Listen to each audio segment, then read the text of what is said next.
Bienvenidos a todas y todos pues, a esta sesión, pues un jueves más pues, para hablar de cosas interesantes, ¿no? Bueno, en este caso, siempre cuando se habla de toma de decisiones, en cualquier ámbito en general, pues se pretende, pues de alguna manera, tomar las decisiones para cosas que van a pasar a futuro, ¿no? De alguna manera, pues es representar los datos del pasado, qué es lo que está pasando ahora mismo en un presente más o menos inmediato, para poder establecer y decidir qué es lo que va a pasar en el futuro, ¿no? Es un poco la dinámica de la toma de decisiones con respecto a las distintas opciones de información que se van teniendo. ¿Cuál es la problemática en la cual nos encontramos en este sentido? Porque efectivamente la realidad que nos rodea en este momento pues es una realidad pues muy cambiante. Imaginemos que nosotros empezamos a analizar datos durante un mes, 2 meses, 3 meses, 6 meses, tomamos unas definiciones, analizamos 6 meses, un año, y un año, recordemos que hemos empezado a recopilar los datos un año anterior, ahí empezamos a tomar los datos. Pues posiblemente la decisión tomada con los datos de un año atrás pues no tenga nada que ver con los datos propios de ese momento. Entonces, los procesos de análisis de datos pues deben de ser cada vez más rápidos. Cada vez estamos supuestos a ambientes más cambiantes y tenemos que ser capaces de tomar decisiones más rápidas, mejores, en un tiempo récord, ¿no? Dentro del HCE, pues somos conscientes de que cada vez va teniendo más relevancia, cada vez las organizaciones se están dando cuenta de que efectivamente inversiones o poner foco en lo que sería temas de seguridad, salud ocupacional y gestión ambiental, pues le permite de alguna manera pues destacarse sobre el resto de sus competencias. Una de las maneras de destacarse sobre las distintas competencias, ¿no? En este sentido, pues también vemos que es necesario establecer parámetros exógenos, no simplemente hechos concretos sobre medidas de protección, análisis de peligro y riesgo con respecto a la gestión ambiental, etcétera, ¿no? Sino que simplemente también tenemos que empezar a establecer conceptos más culturales sobre las distintas organizaciones, y ahí empezamos a establecer pues, elementos financieros, elementos culturales, cumplimiento legal, estratégicos, etcétera, ¿no? Un poco, pues cada vez más tenemos que tener en cuenta aspectos exógenos, pues porque estamos en un mundo ideal, pues a lo mejor no tendríamos que depender del área financiera o del área de selección de personal, pero efectivamente vamos a vernos expuestos en ese conjunto sistémico que nos va a impactar, y entonces tenemos que tener también en cuenta esos elementos. Entonces va a haber datos y cada vez vamos ampliando más información que tendríamos que ir trabajando con esos datos, ¿vale? Al final, todo se reduce en tomar una serie de decisiones en una serie de escaladas o de pirámides, ¿no? Evidentemente, a distintos niveles, que es un poco lo que representa esta imagen que estamos viendo en pantalla, pues es básicamente a qué nivel vamos a ir tomando las distintas decisiones. Pues vamos a tener decisiones de una gestión operativa de los distintos procesos, las distintas actividades, las distintas tareas, eh, para la puesta en marcha de los distintos servicios o productos que vamos a tener, que va a alimentar a nuestras distintas estrategias y nuestra gestión corporativa a grandes marcos, ¿no? Que es lo que vamos a hacer, y después ya nuestra propia definición, nuestro propio ADN como organización, quienes somos. Efectivamente, pues es una referencia circular, donde efectivamente las decisiones que se toman desde la parte superior de la pirámide va afectando hacia abajo, y las decisiones que se van tomando hacia abajo pues van tomando también relevancia en aquellos aspectos más a medio y largo plazo. Porque hay veces que no están en consonancia, los que están arriba dan una información o toman una decisión que no es comunicada, los de abajo no saben, etcétera, ¿no? Y viceversa. Si hay buena comunicación, pues igual va a ir fluyendo esa información. Entonces vamos a tener distintos rangos de información para esa toma de decisiones. ¿Y quién va a tomar estas distintas decisiones?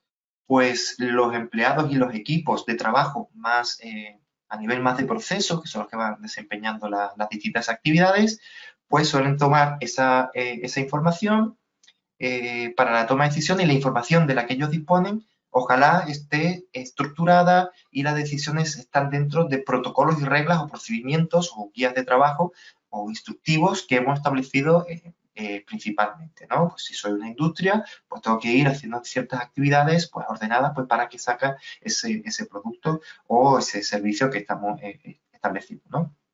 Los mandos intermedios, pues, tienen información operativa, pero también suele estar semiestructurada. Hay más cosas de las que simplemente son datos estructurados, pues puede ser climas, percepciones, etcétera, ¿no?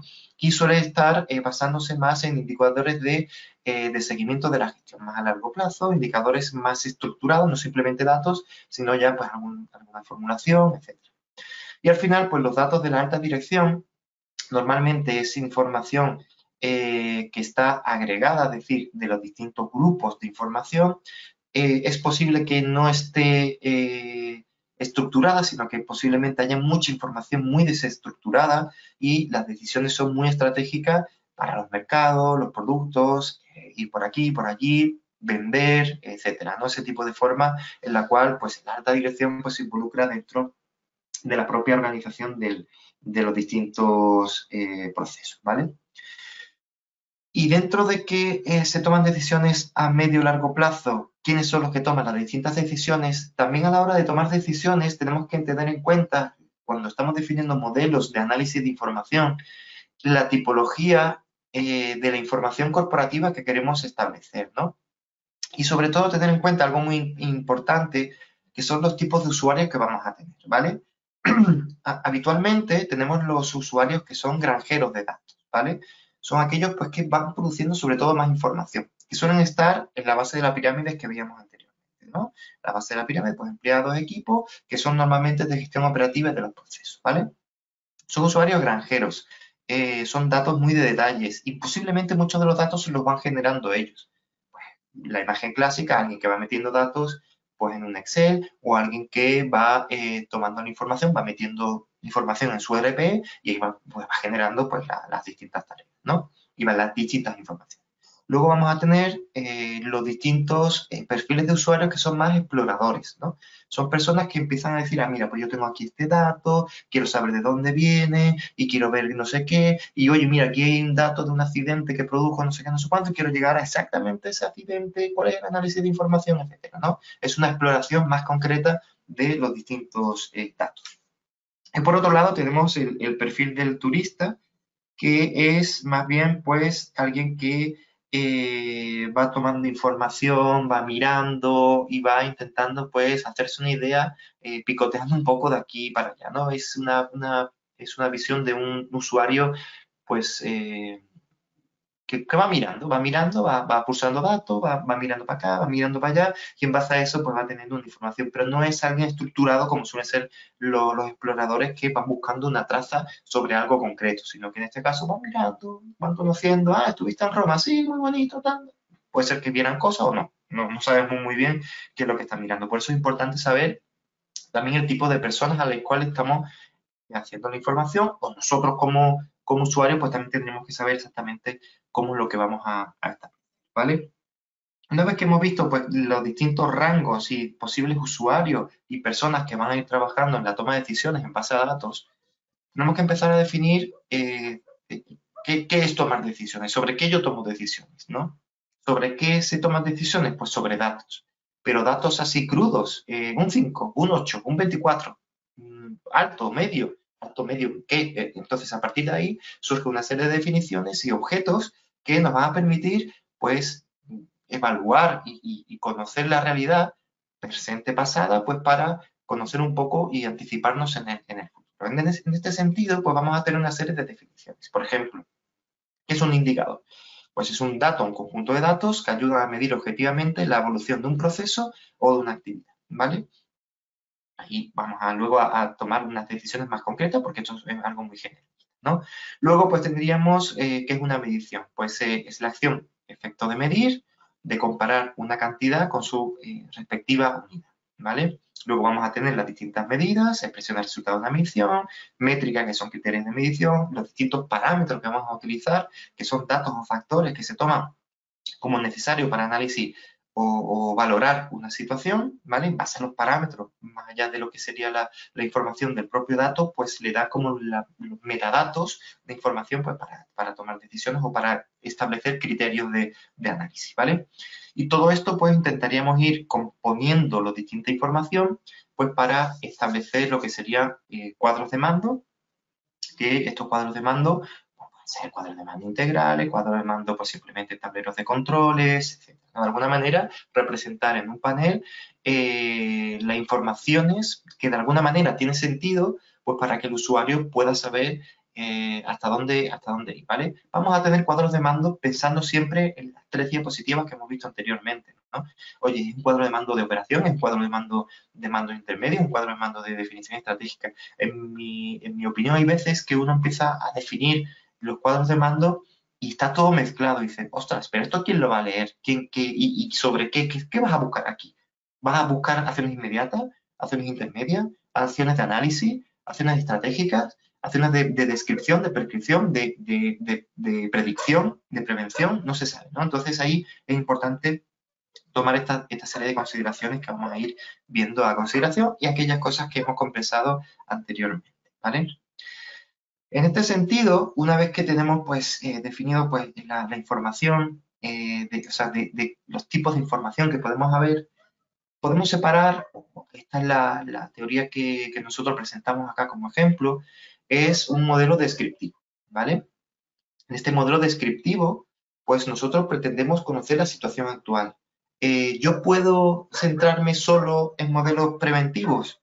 Pues mágicamente a lo mejor podríamos, pero la magia no suele ser buena recomendación para el análisis de datos. Entonces tenemos que tener buenos modelos descriptivos que de alguna manera un abanico de información que exprese toda la realidad. Por eso decía que es importante establecer elementos exógenos, que no directamente están relacionados con la seguridad salud ocupacional o el medio ambiente, pero que sí sabemos que debe haber algún grado de afectabilidad entre lo que pasa en el área contable y lo que está pasando en el número de accidentes o índice de gravedad, ¿no? Entonces, este modelo descriptivo es muy importante. Los datos deben de ser puros, debemos establecer muy bien cuál es la información. Vamos a medir diariamente, mensualmente, suficiente para nuestra realidad. Vamos a hacer una medición global, vamos a hacer una desagregación por parámetros, pues, por ejemplo, accidentes de contratistas, no contratistas, en qué área, por turnos, dónde sucedió todos esos datos, pues van a hacer una descripción de nuestro modelo, ¿vale? Luego vamos a tener el modelo predictivo, que es a partir de esa información presente-futura, los tiempos de respuesta de lo que yo pueda acceder a esa información es muy importante. Pues con toda esta información vamos a ir intentando predecir lo que va a ir sucediendo, ¿vale? Este modelo predictivo pretendemos ir mirando hacia el futuro, dejar de manejar nuestro auto, nuestro coche con los espejos retrovisores y empezar a mirar un poquito más allá, ¿no? ¿Qué es lo que va a pasar? Es decir, es como nuestro GPS que va a decir, ah, ya voy a ir por aquí, voy a ir por allá, y ¿sabes qué? Hay un accidente más adelante, así que voy a tomar la decisión de ir por un sitio o por otro, o no, no tengo prisa, me espero, el otro camino puede ser peor, etcétera, ¿no? Etcétera. Con eso son modelos pues, predictivos que vamos a ir trabajando.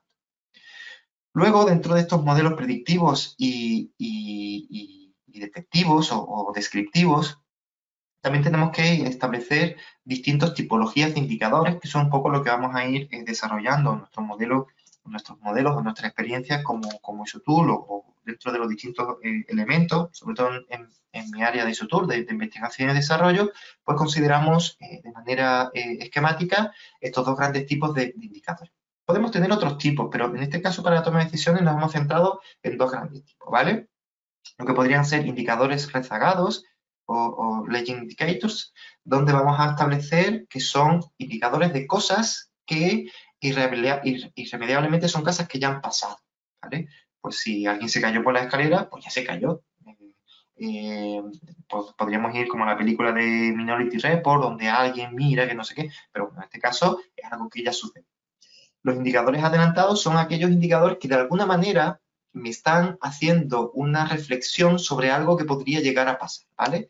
es como los indicadores que cambian antes de que haya cambiado el nivel actual de riesgo de una organización. Es decir, por ejemplo, si yo empiezo a descuidar la entrega de equipos de protección, pues posiblemente los accidentes que sucedan y que se manifiesten peligros que afecten a la gravedad o al impacto o a la severidad del riesgo que se está manifestando, pues posiblemente empiecen a dispararse, ¿no? Porque el EPP no deja de ser algo pues que es intentar ser correctivo sobre algo que está sucediendo. Es decir, el casco no evita que las cosas se caigan, pero efectivamente, una vez que se caiga, pues que no haya una lesión. O, por ejemplo, si yo empiezo a descuidar mantenimiento, iluminación, rodapiés, elementos de contención, etcétera, elementos que me afecten a la probabilidad, pues empezará a subir el número, ¿no? Entonces son cosas que me van indicando sobre los distintos aspectos que vamos a ir controlando. Entonces, dos grandes grupos, indicadores adelantados, indicadores rezagados. Uno podría llegar a pensar que, bueno, los indicadores rezagados, algunos ejemplos también, pues índice de incidencia, índice de frecuencia, índice de grado. Pues estos son, pues, la formulación es más como terminología española, pero se entiende, ¿no? Básicamente, es información de cosas que están pasando, que han pasado ya en un pasado y que evidentemente lo tendremos que ir definiendo. Sí es verdad que uno podría decir, pues entonces en mi organización yo listo, voy a hacer mucho hincapié en tener una gran cantidad de indicadores adelantados y con eso tener la esperanza de que los indicadores rezagados, que ya van sucediendo, pues se corrijan solos. Efectivamente, nosotros tenemos que poner el pie en un lado de los indicadores adelantados, ese modelo descriptivo, pero también otro pie en el modelo predictivo, ¿vale? Entonces, en los indicadores rezagados, su valor es que efectivamente es como mi objetivo, mis aspectos que yo estoy considerando dentro de mi definición. Es, por ejemplo, el número de horas de capacitación. Yo quiero hacer muchas horas de capacitación. Pues a mí en realidad me da igual como organización tener muchas o pocas horas de capacitación. Yo lo que quiero es que efectivamente no pasen cosas que mermen la seguridad y salud ocupacional ni aspectos negativos a la gestión ambiental o cualquier cosa, ¿vale? ¿Que puedo hacerlo con 2 horas en vez de con 10? Pues está bien. Que yo veo que efectivamente en base a los datos las 10 horas son necesarias porque si doy solo 2 estoy viendo que hay más accidentes en cierto momento. Pues bueno, esos son análisis que tendríamos que definir y esa es la ruta de comunicación que tendríamos que tener entre los indicadores adelantados y los indicadores rezagados, ¿vale? Los indicadores adelantados, pues, están diseñados, pues, para empezar a definir datos. Indicadores acá, pues, son datos, cosas que me van a permitir, pues, definir la información. Podríamos asimilarlos también como los indicadores de desempeño, ¿no? Es decir, cómo está funcionando bien nuestra maquinaria, nuestro conjunto de procesos y con eso, pues, yo voy a interpretar que si siempre se hacen las cosas bien, pues voy a definir bastante bien la información. Por ejemplo, yo tengo mi receta de tortilla de patatas, ¿no? Y esas recetas de tortilla de patatas que todo el mundo me pide, y de hecho cuando pido otra cosa, pues cuando llevo a algún amigo a una casa, alguna otra cosa, siempre me dicen, no, pero ¿y la tortilla de patata dónde está? Entonces tengo que hacer todo el rato la tortilla de patata. Y tengo mi secuencia. Hago una secuencia muy dada y lo llevo a cabo de una manera establecida. Yo sé que si repito ese patrón, una receta que aprendí de mi madre, pues efectivamente va a ser el resultado bueno. Si empiezo a hacer las cosas de manera distinta, pues puede ser que quede buena o puede ser que quede mala, no lo sé, es arbitrario, ¿vale? En este caso, el indicador adelantado es decir, ok, el grosor de la patata que estoy cortando, la temperatura de la patata cuando la voy a echar en el aceite, la temperatura del aceite, la calidad del aceite, el grosor de la capa de aceite que estoy sobre la sartén, etcétera. ¿No? Ese tipo, la sal antes, la sal después, ese tipo de cosas que uno va a estar definiendo, pues yo sé que es una secuencia dada, ¿no? Entonces me aseguro de que efectivamente esos son mis indicadores adelantados, ¿no? Las características de los indicadores adelantados, y por eso vamos a saber qué es un buen indicador adelantado para hacer ese análisis, porque tampoco podemos tener, aquí voy a empezar a medir, pues, no sé, el tamaño que existe entre los ojos de mis operarios para saber si es que tienen mayor capacidad visual o no. Pues a lo mejor no tiene sentido y hay cosas que nos tenemos que centrar, ¿no? Entonces, deben estar estrechamente conectados con los resultados. De alguna manera, deben estar establecidos ese grado de correlación que podemos llegar a establecer, ¿no? Pues efectivamente, si algo está sucediendo en una operación concreta, pues aquellos elementos que pueden estar relacionados directa o indirectamente, ¿vale? Deben de ser medibles con objetividad y fiabilidad, es decir, tratamos siempre de que sean elementos matemáticos, ¿no? Puede ser cuantitativo o cualitativo, que luego transforma un número para eso facilitar el cálculo. Sí, efectivamente podemos hacerlo así, pero ojalá sea objetivo y tengamos los criterios bastante claros, ¿vale? Deben ser interpretables en el mismo sentido por diferentes grupos. Es decir, si yo tengo un indicador que hay personas que lo interpretan de una manera y otras personas que lo interpretan de manera totalmente distinta, es que no está bien definido, ¿no? Deben ser aplicables en líneas generales a las operaciones de la compañía. Obviamente debe ser algo nuestro, no de algo que no tenga nada que ver. Y deben ser comunicados fácilmente y con precisión. Es decir, de alguna manera, pues sea sencillo de que la gente, nuestros distintos compañeros, nuestras distintas personas que estamos trabajando en la organización, pues sean capaces de leerlo, entenderlo y claramente con un foco definido, ¿vale? ¿Cuáles son los componentes que podemos definir en nuestra organización para estos indicadores adelantados? Pues tenemos muchos ejemplos, ¿vale?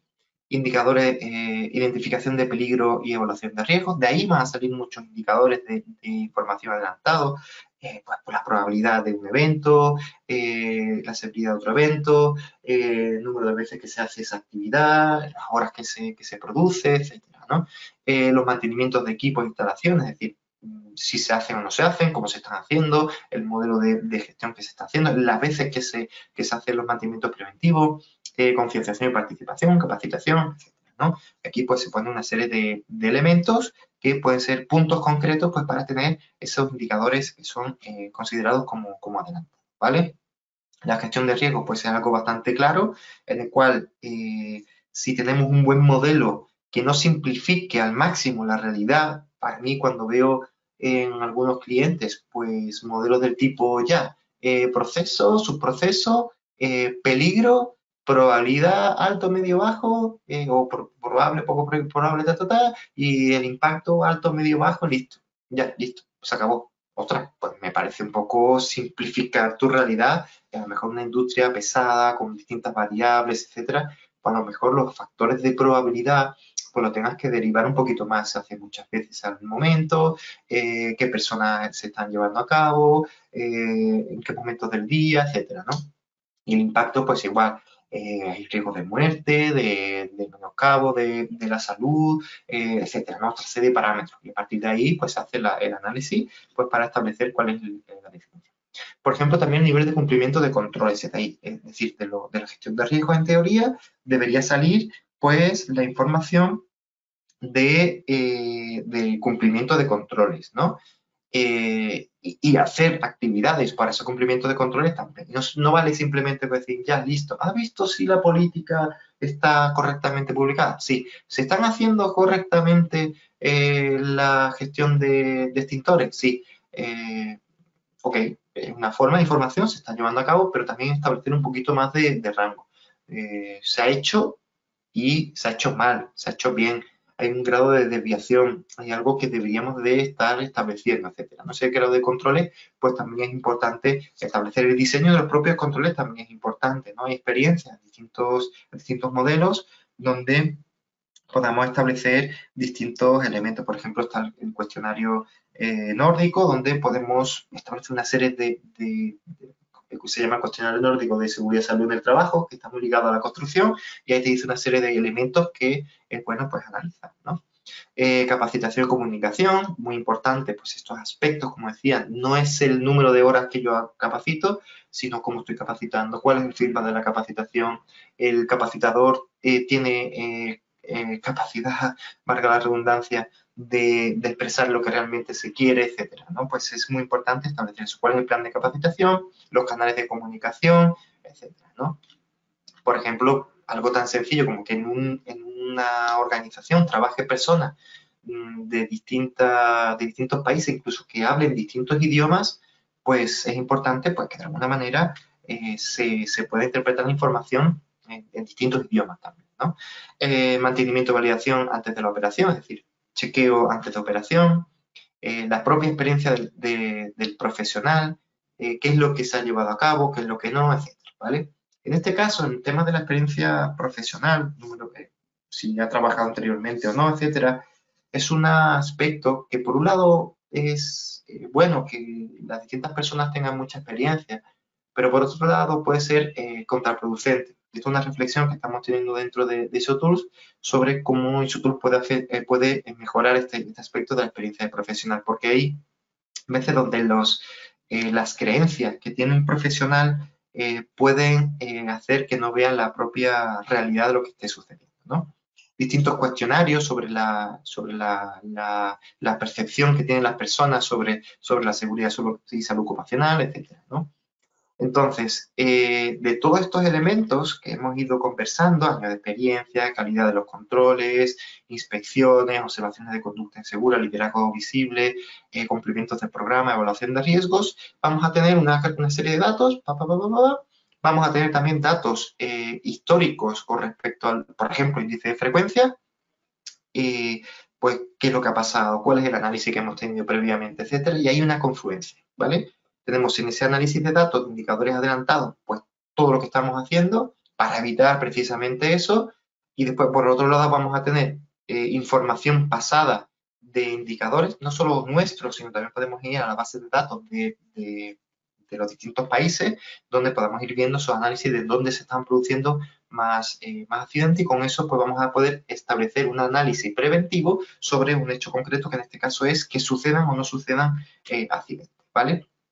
Para todo esto vamos a ir montando toda esta información que estamos hablando de datos, etcétera. Nosotros podemos empezar a pues yo qué sé, en Excel, venga planillas de Excel, y venga planillas de Excel, y ahora esto lo tengo en un Word, y ahora lo tengo no sé dónde, y es mucha información, ¿vale? Aquí es donde empezamos a tener necesidades de involucrar tecnología de información, ¿vale? Entonces, elementos informáticos que sean capaces de meter datos informáticos en distintos puntos, Excel, un ERP, un CRM, yo qué sé, en una tarea en Teamwork, en Teams, me da igual. Tengo que tener distintas fuentes. Y después de todas esas fuentes de datos, yo tengo que tener distintas máquinas de ETL donde puedo ir estableciendo y metiendo información, en análisis de información en mis distintos datos, para luego construir datos iterativos con distintas consultas, etcétera, para luego tener una capa de información para que las distintas personas puedan poder hacer esos análisis, ¿vale? Entonces, lo importante es tener estructuras informativas.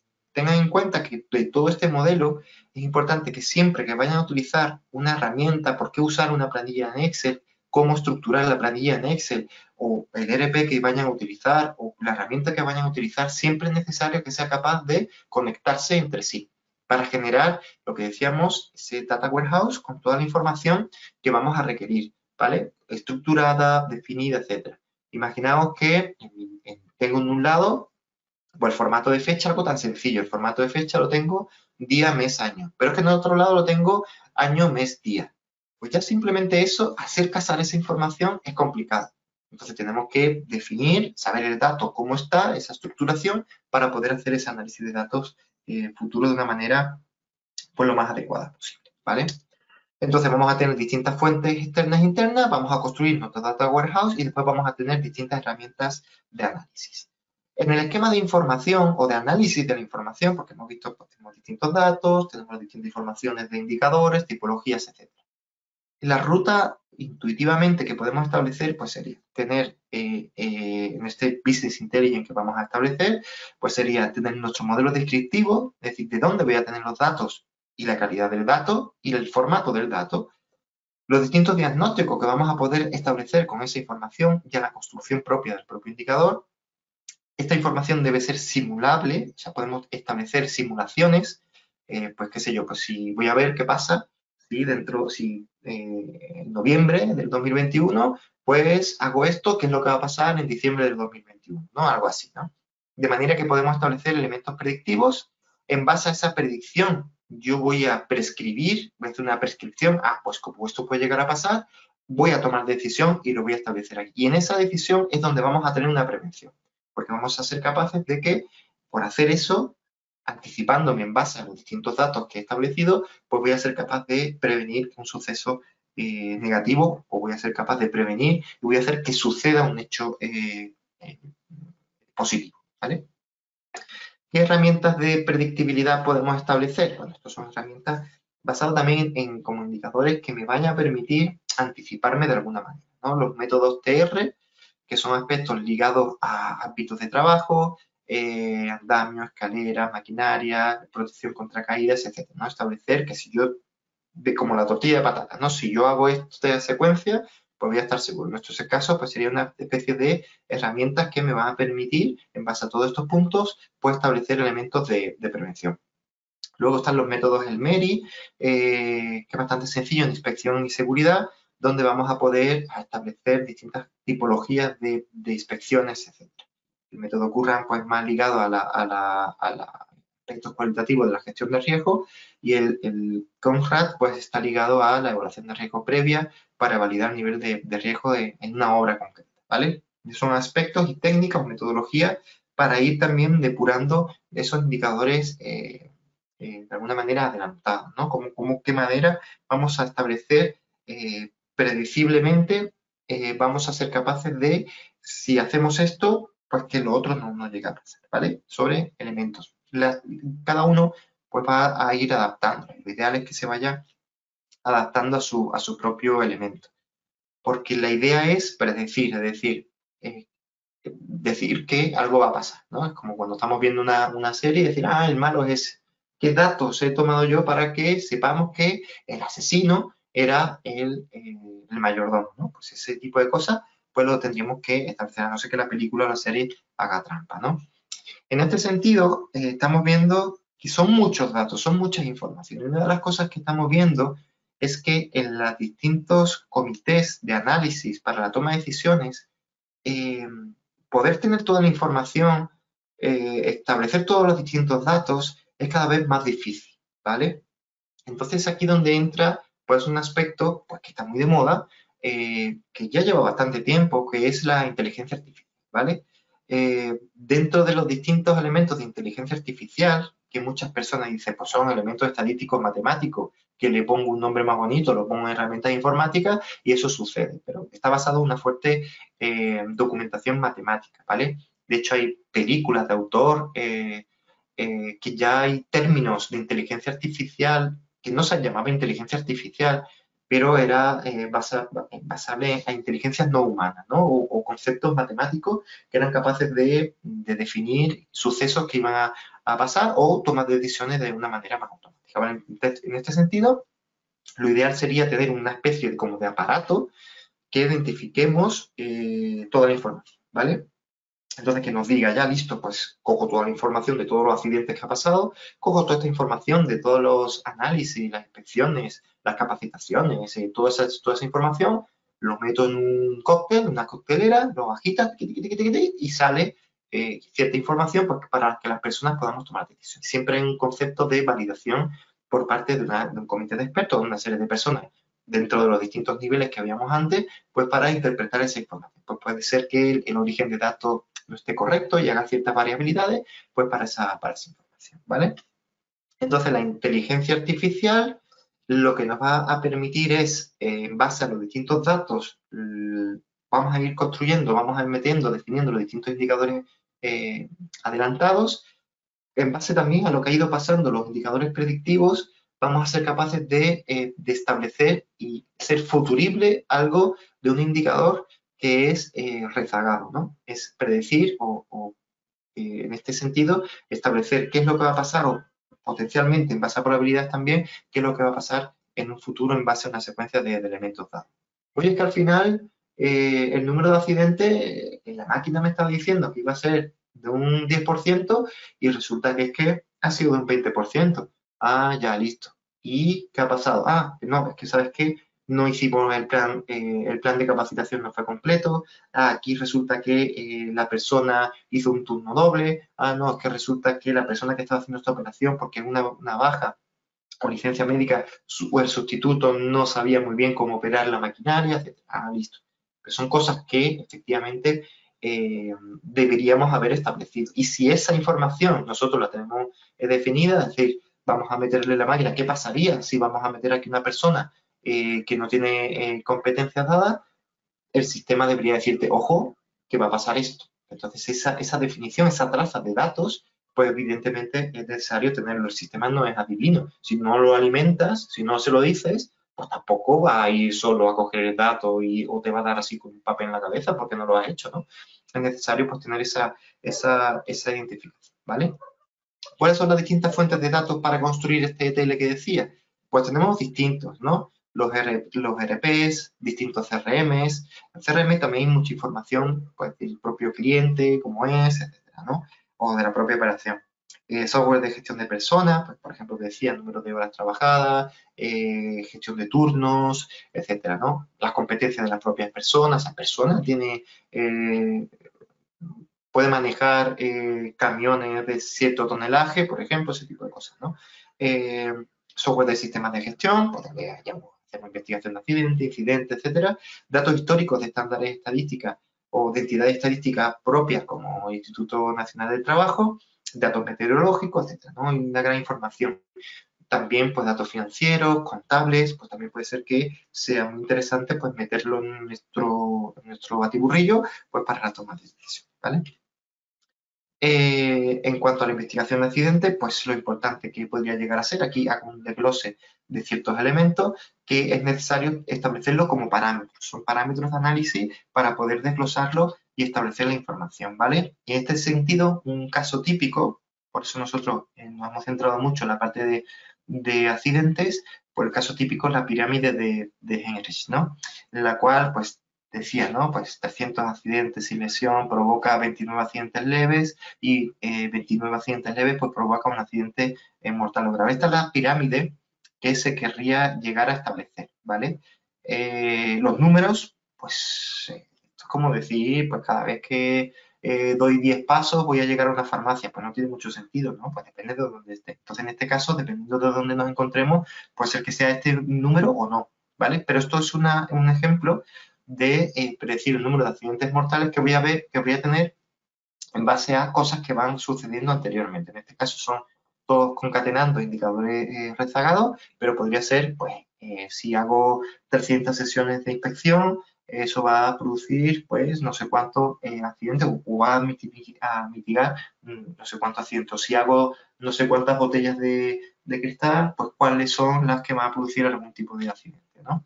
Entonces, eso sería un poco establecer cuál es la información que va a establecerse, ¿vale? Yo simplemente por reflexiones finales, ya me estoy extendiendo un poquito más de lo necesario, simplemente pues terminar comentando que es necesario conocer aspectos externos para poder establecer modelos eficientes, ¿vale? Hay veces que los modelos uno no entiende por qué está pasando y es porque hay variables exógenas que no las estamos teniendo en cuenta. Debemos mantener fuentes de datos fiables con formatos suficientemente claros. Es muy importante tener la referencia de los datos, muy, muy importante. Si yo tengo un Excel donde tiene una información, en otro tengo otra, y la información es visiblemente modificable en cualquier momento o está muy sujeto a error, pues poca yo que es un aspecto muy importante que tenemos que tener en cuenta. Después debemos evitar creencias en el análisis de datos, ya que el sesgo de experiencia, pues, afecta mucho a la toma de decisiones, ¿no? Aquí en este caso, pues puede ser que sucedan cosas llamadas pues cine negro, donde de repente dice, uy, ¿y esto cómo ha pasado? ¿Cómo hemos llegado a esta situación? Y uno analizando los datos dice, pues claro, es que era fácilmente predecible, ahora es el cine negro, ¿no? De Nassim Taleb. Es necesaria una estructura y una mirada más estratégica, es decir, aquí hay que poner, no es algo así que decir, uy, 2 días listos, no, esto es algo que se debe ir trabajando, se debe ir estableciendo un modelo estratégico con un buen proyecto de implementación, ¿no? Y un poco la última reflexión es que hoy por hoy hacer esto sin herramientas que incluyan inteligencia artificial es muy difícil. ¿Por qué? Pues porque en el momento en el que pasamos del análisis de toda la información hasta que tomamos la decisión, ha pasado mucho tiempo. Entonces necesitamos que ese tiempo se acorte. Y eso habitualmente se hace con inteligencia artificial. Cada vez más son bots los que hacen el recorrido y como que mastican más la información para que podamos establecer análisis rápidos y concretos. La clave es también, pues, no fiarse siempre absolutamente de toda la información, pero es importante ir validando bien el modelo pues, para que vaya afectándose y vaya mejorando los distintos resultados, ¿vale?